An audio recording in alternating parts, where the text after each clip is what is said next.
shoulders never really touch that barrier. Really? When they get that, that's complete attention and lots of respect.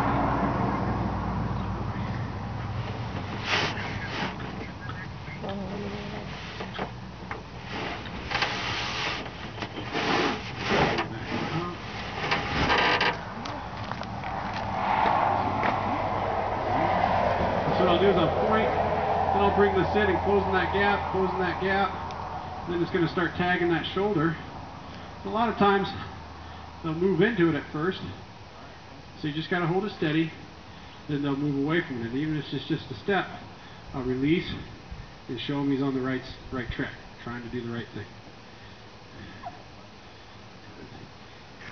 And I've just found, I get better and better with horses the less I take things personal, and the more I keep my focus on them doing something right and just helping them through when they're doing something wrong, and stay focused on a consequence that'll change that undesired result.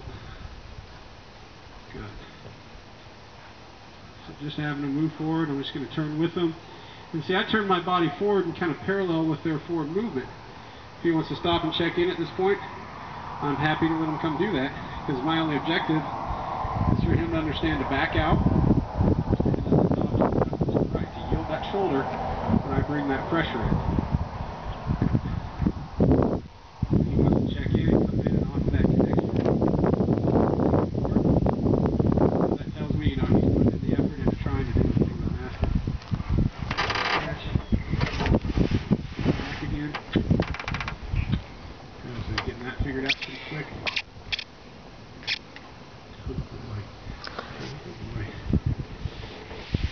These horse flies all over.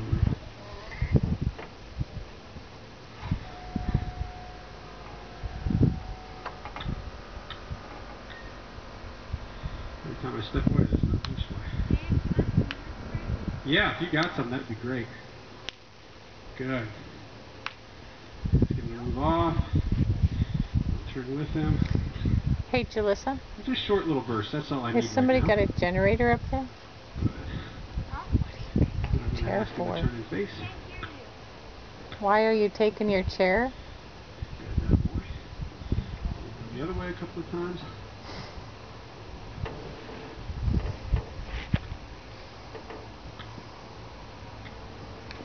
Send him off this way. Good boy. And if he can understand there's a release from the pressure, or there's a door that's open, and then he can kind of turn back in and check in. I've just cut his anxiety. What my expectations are, what he can expect from me, how much pressure I'm going to put on him. That I have leadership to offer. I'm not here to put him in a bad way, so I already feel like having to put on the other one is tough work. He's a little sensitive, and I bet you he's got a buck or two in him.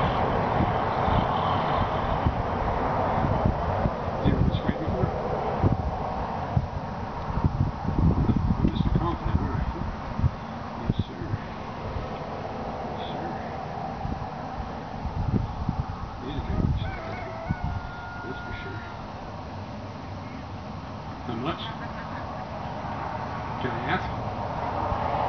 I think I asked that one. Thanks for the price. If it were a good market, you could probably go twice that, huh?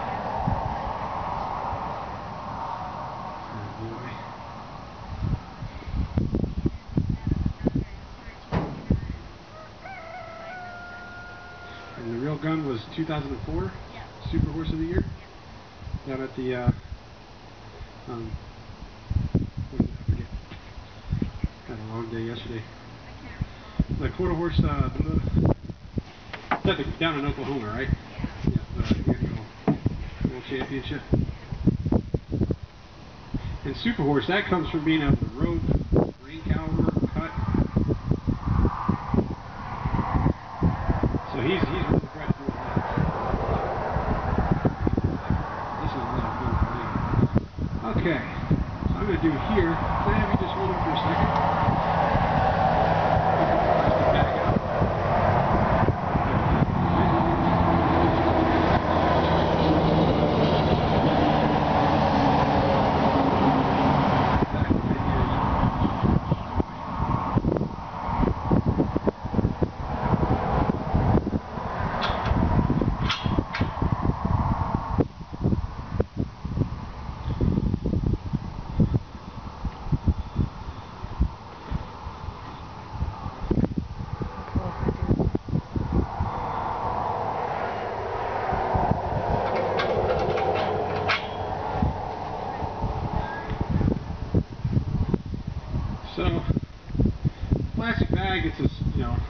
my checklist because, you know, it's pretty common. Tarps and plastic bags are known to, you know, cause a horse to spook or whatnot, and it's just a, I think, a foreign sound, a foreign object, and the best way I've ever been told is that it mimics the sound of a predator, you know, walking through the grass or something, and maybe that's why it triggers that fear instinct a little.